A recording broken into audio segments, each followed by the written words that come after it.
Christine Walde.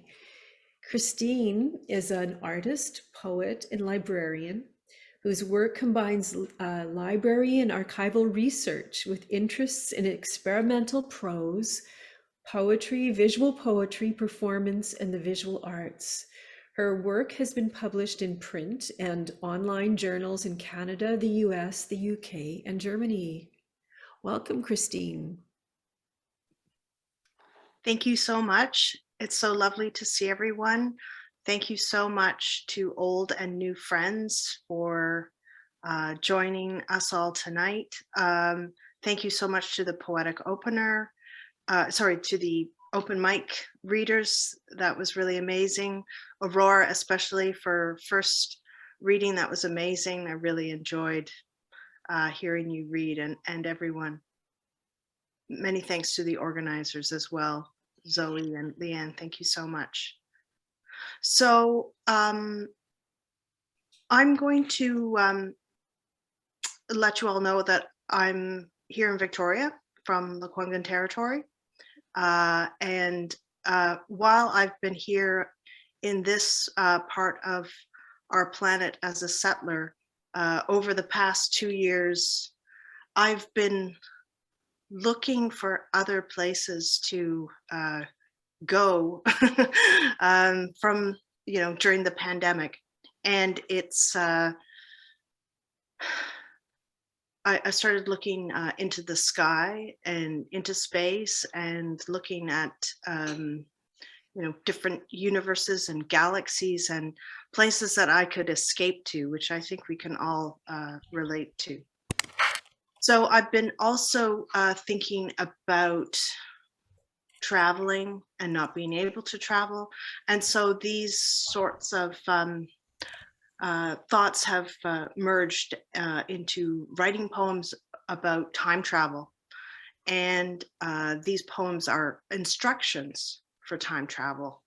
And so that's what I'll be sharing with you this evening. Instructions for time travel. 1. Hurry up. Don't you know you can't go back? Strap in.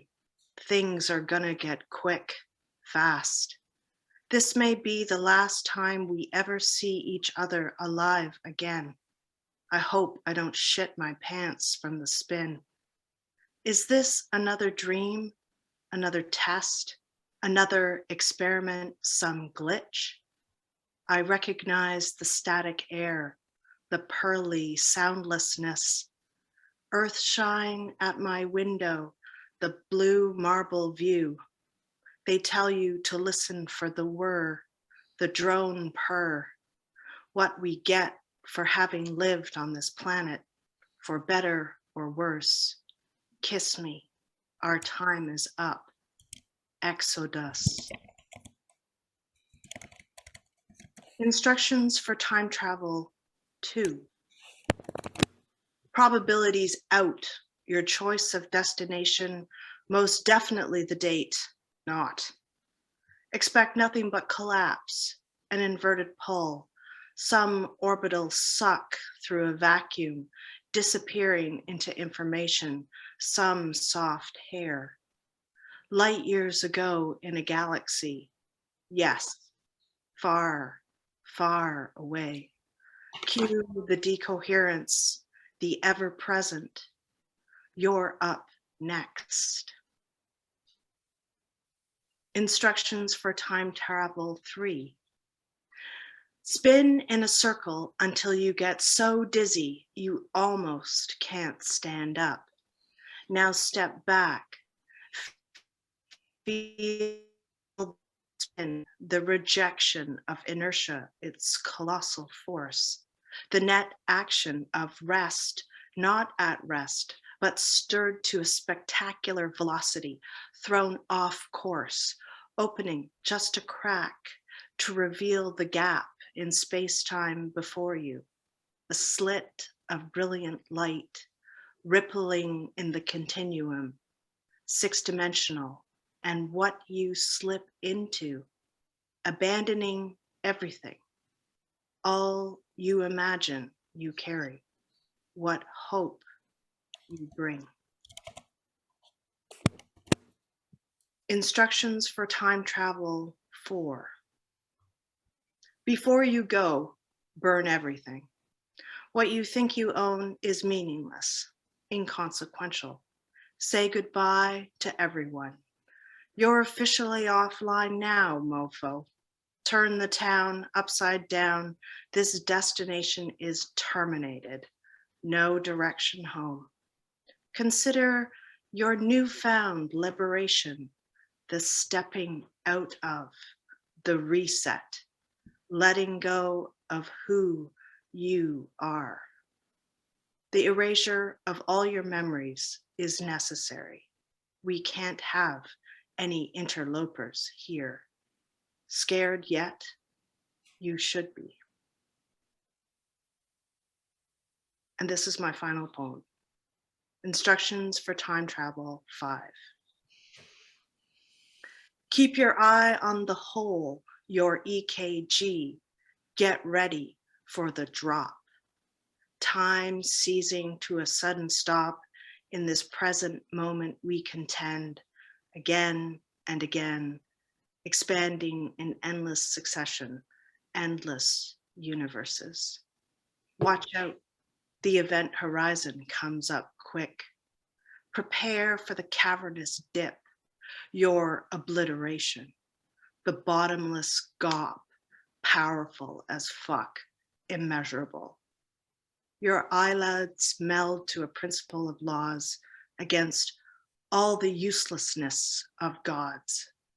Go ahead, breathe deep, now jump. Thank you. Thank you. Thank you so much. Oh my goodness. Wow. Thanks for reading that series, as I really feel like you took us into that sense of just other dimensions that you allowed us to explore with you. Yeah. Thank you. Yeah. I think we all need to be lifted out of the current Yes. dimensions that we're all living in, or at least be made aware of the other ones that exist. Yeah, I think it's really important. It's so interesting that you read those poems. And this week I've been aware that I've heard Roberta Bondar, Canadian astronaut, interviewed at least twice, and other figures cropping up from the space exploration. So you were right there on that theme. So yes, thank you for allowing us to ascend and escape for a while. That's wonderful. Thank you so much to you all for listening. All right. We want to, at this time, welcome our featured poet, John Swanson. John has worked in gas stations, driven a taxi, taught vocational courses, and been an analyst and management consultant. He is a member of the Close to Home Photography Salon based in New York City. He gratefully acknowledges living on the traditional, ancestral, and unceded territory of the Squamish, Tsleil-Waututh and Musqueam Nations, where he lives, writes, and wanders the streets in East Vancouver.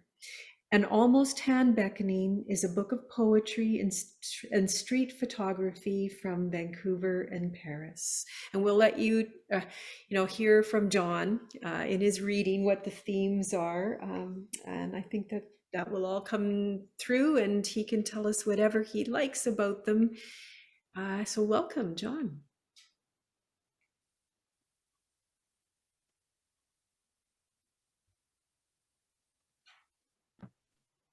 Thanks, Leanne. Well, it's a real pleasure to be here at Planet Earth Poetry. And I have to say, I just feel like I've been in a poetry bath for the last, I don't know, however long that was. Feels like an hour or two. Wonderful readings from the open mic readers, and Christine, that was hypnotic. I'm out there somewhere. Hopefully I can continue to read. I'll blame you if I lose my way. So, so I'm really honored to be here.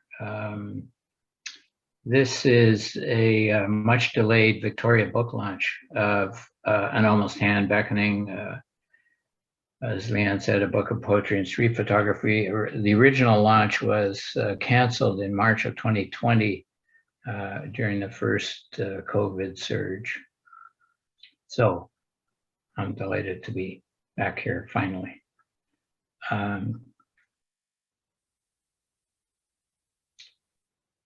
So the poems are mostly, or let's say many of the poems are narrative poems, and time is a theme that does recur in them, but I'll mix in a few new poems as well. One inspiration for me for street photography comes in part from New York photographer Joel Meyerowitz, who says, "Street photographers thrive on the unexpected, seeing the street as a theater of endless possibilities, the interrelationships between subjects, the cast list never fixed until the shutter is pressed." And maybe I'll just show you just 2 or 3 images from the book. This is the book's cover. You know, it looks like this in person.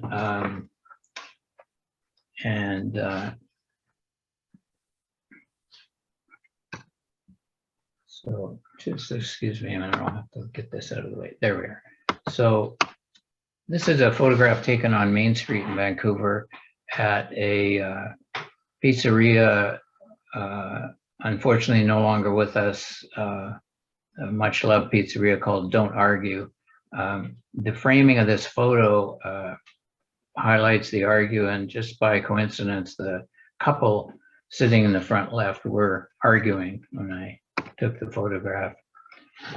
Here are 3 people exiting from the Granville Island Market. None of them knew each other. They all just went their separate ways. But just in a moment like this, there's a feeling of a certain energy, you know, the kind of interconnecting them.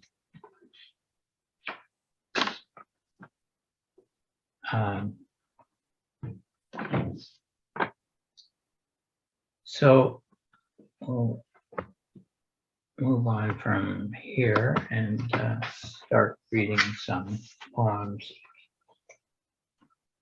Just to be clear, I didn't acknowledge in this writing or in this reading so far that I acknowledge that I live, write, and photograph on the unceded territories of the traditional ancestral unceded territories of the Musqueam, Squamish, and Tsleil-Waututh Nations, but Leanne had included it originally. I am grateful for my ability to be here in this wonderful place. So the book is divided into 6 sections, and I'll read a couple of poems from the first section, which is called Between Worlds. And the first poem is called Between Worlds. And this took place early morning at Hollyhock on Cortez Island. Between Worlds. In the gray and glassy stillness, the lifeboat glides, women and men bent over their oars, pulled together. The 12 blades dip and splash, measuring sound. A loon calls. Out in deep water, the blue heron leaves the rock, plunges into that other world.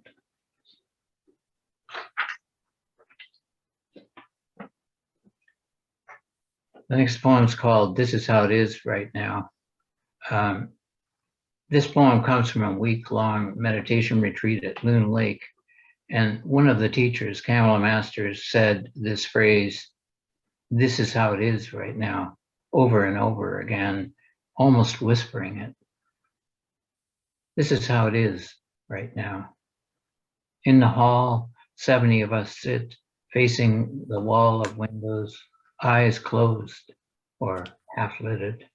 Beyond the evergreens, the frozen lake.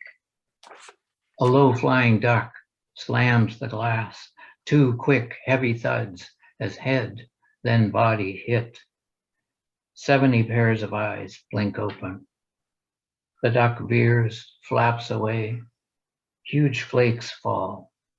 A branch cracks. Echoes softly. The tumble of snow.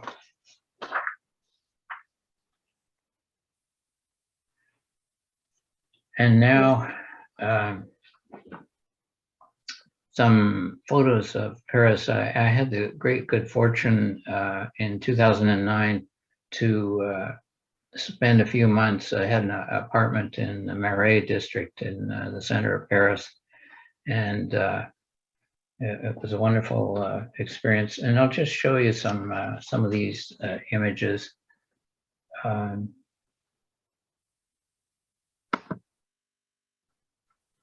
This is my favorite jazz bar in my neighborhood, the Duc de Lombard.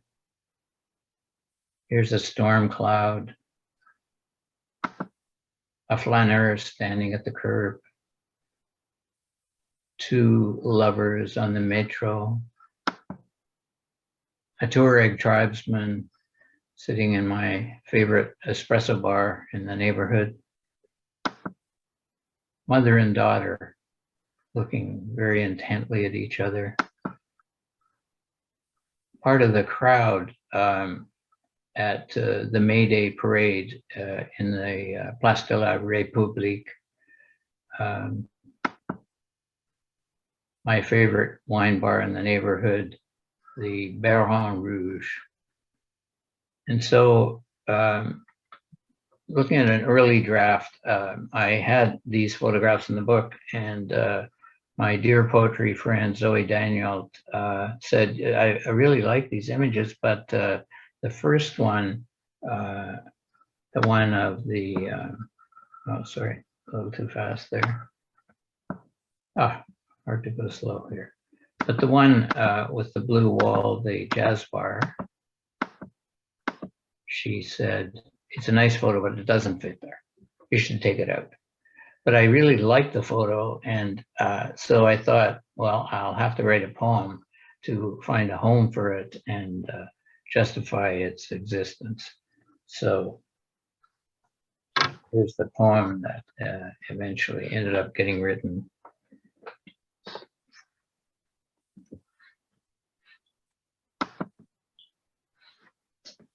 In the Duc, this is called May Day Paris, 2009.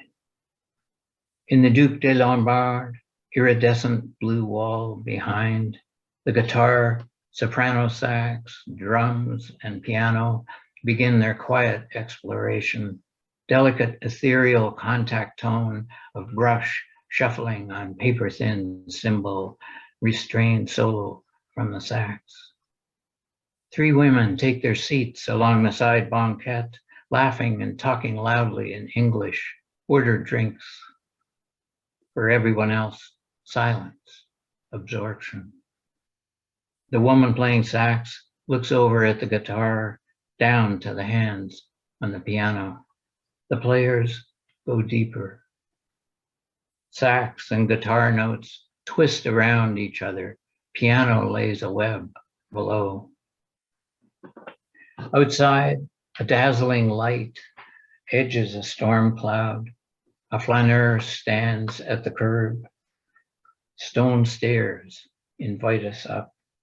On the metro, 2 lovers almost kiss, holding on to each other's coats with a tender grip. In the street, a Tuareg tribesman in blue robes savors espresso, looking beyond us, waiting. A mother and daughter, standing close, scan each other's faces, the daughter lovingly, the mother blessing with her admiration. In Place de la République, it's May Day. 100,000 people gather for justice, equality, fraternity, samba band drumming and whistling edges through the crowd. Young child dancing waves her arms in wild abandon. Painted tears flow down a dinner plate mask and keffia, reminders of injustice many miles away. In the Baron Rouge, dozens of wine bottles line the walls. Servers drift across the room. The bartender leans back, listens thoughtfully to the words of a regular. In the Duc de Lombard, the musicians have gathered in, notes locked together, floating, dense, soaring. The three women sit silent, listen, look at each other.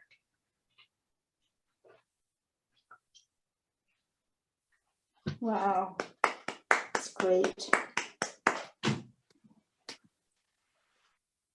So the next section is called Darkness at the Gates, and it's darker. It has poems about family dysfunction, war, and conflict. I'll read, let's see, a couple of poems from this section, and one new one which would fit here. This one's called How I Learned to Polish Shoes. After dinner, my uncle took me upstairs to his walk-in closet, where he kept his row of expensive suits and a shoe shine box filled with polishes, brushes, soft cloths, a shoe rest on top, tilted so a person could lean down and shine, each foot firmly planted. I was 10 years old. I wanted to know the secrets of men. My uncle could teach me, the son of his dead brother. He brought his whiskey with him. He was generous and thorough. He showed me how to apply the polish, brush it to a dull shine, buff it with the monogram cloth, snapping it for effect. Then downstairs to join the family. I sat away from him, watching. That was the uncle who had borrowed money from my father, $10,000 in all, $500 at a time, even when my father was dying. Paid it back with worthless checks, each accompanied by a promise.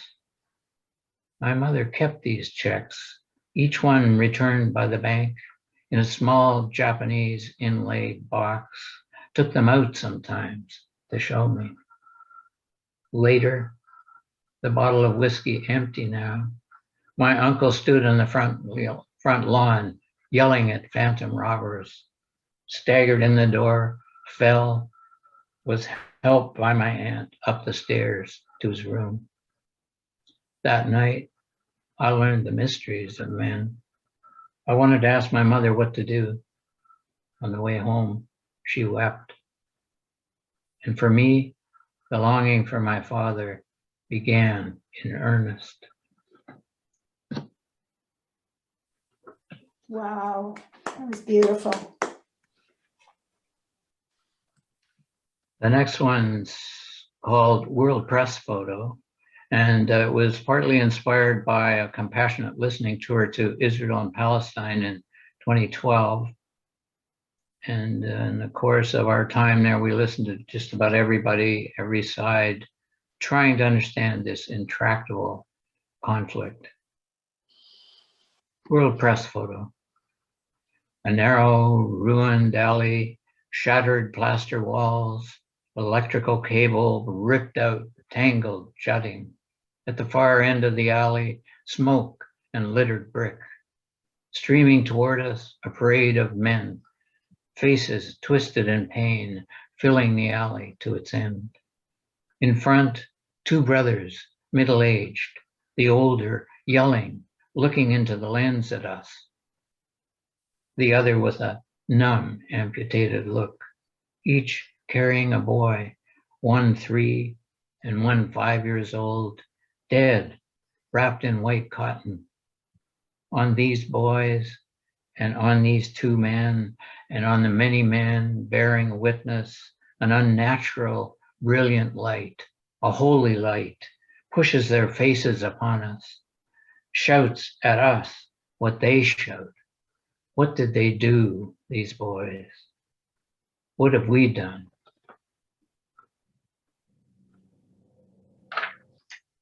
Very powerful. Thank you. It was a tough poem to write, actually. Here's a new poem, not in the book, called The Parking Lot. And it comes from a zine that was just recently published in New York called Lot. And the content of this zine is really what cars have done to our world. It's really consists mostly of parking lots and gas stations. So here's the parking lot. It's Saturday afternoon. The Costco parking lot is full. A long line of cars snakes from the street into the lot, looking for an empty space. The dance of backing out, waiting, pulling in, cars trying different aisles, trying to get ahead, dodge the loaded buggies, find a spot. It's dry and hot, tempers are short. So this is paradise, the one we lost. We park cars here while we search for what to buy. We come back, buggy loaded, food, electronics, garden chairs, a fan for smoldering heat. Fill the trunk, drive away. Some few years later, around the fringes of the lot, near the shade of spindly trees, vans, campers, RVs, older cars, nomads, heat wilted, walk slowly across the nearly empty lot to the store, the washroom, return carrying bags of heat and serve, sodas, chips, ice, casual conversation with neighbors, then back into their homes. Under the tarmac, seeds wait, dormant, alive. When the store closes forever, the pavement splits, the seeds sprout, push up through the cracks, reclaiming. A rusty sign swings in the dust wind.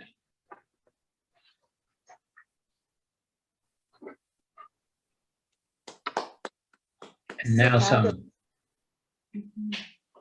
thank you. And now some poems from the last section of the book, titled Love Poems. The first is called Woman and Tree. And I saw this scene at a 10-day meditation retreat in Northern California while walking from the meditation hall to the dining room. Woman and Tree. Young woman presses body against tree, cheek resting on the face-like features of the bark, feet on either side of the trunk, ear pressed, listening for the tiny sounds, bark splitting, lignin moving, tree blood to the limbs and leaves, the symphony in the ground, nutrients passed tree to tree by the village of roots, fungi, myceliae. How lovely the two species hugging in the morning sun. Her blood pulses against the tree, a message of movement, of food to parts of each. I adore you, she says. I'll protect you, says the tree. Stay still. I will grow my bark around you, feed you with my sap. And I have to say, during the long days and nights of the pandemic, I've just become completely fascinated, mesmerized, and I don't know, gobsmacked, I guess, with trees. and their unbelievably complex life under the ground. Become a tree lover, especially in the winter when the bones of the trees are visible. The next poem's a new one. It's called Moonrise on Savory Island. We had a small cabin on Savory Island for about 35 years, right on the bluff looking out over the ocean. And this poem actually arose from a photograph I took there. So you'll get a sense of it when you hear the poem. Moonrise on Savory Island. It's getting dark here. The moon is coming out. The trees and sky are turning blue. The deer have wandered slowly through, stopping to gaze over the bluff, then exiting silently through the Scotch broom, probably asleep now in the soft underbrush. Two loons are calling from the reef. Their ventriloquy echoes across the glassy sea. My sweetheart sits in the rocking chair on the porch, just out of sight, sipping white wine, bathing in the liquid air.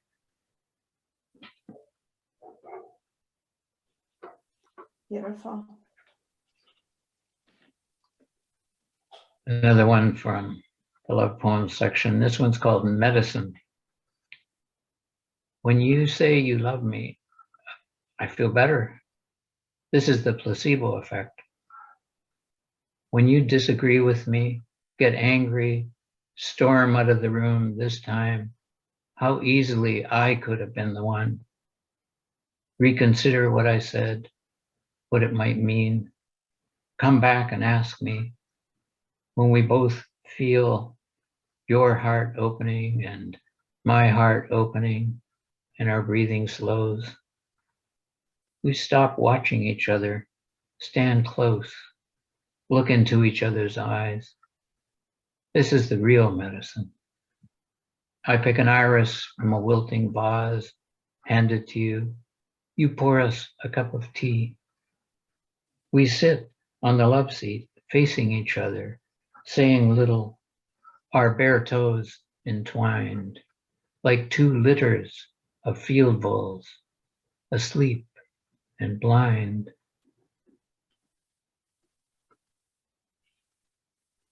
Beautiful. And this is the last poem that I'll read.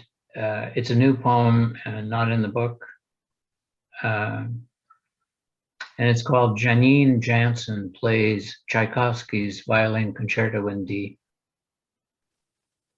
And Love Seat gets to play a role again. We're sitting on the love seat, watching Janine Jansen play Tchaikovsky's Violin Concerto in D. At first, her playing is melodic and sweet.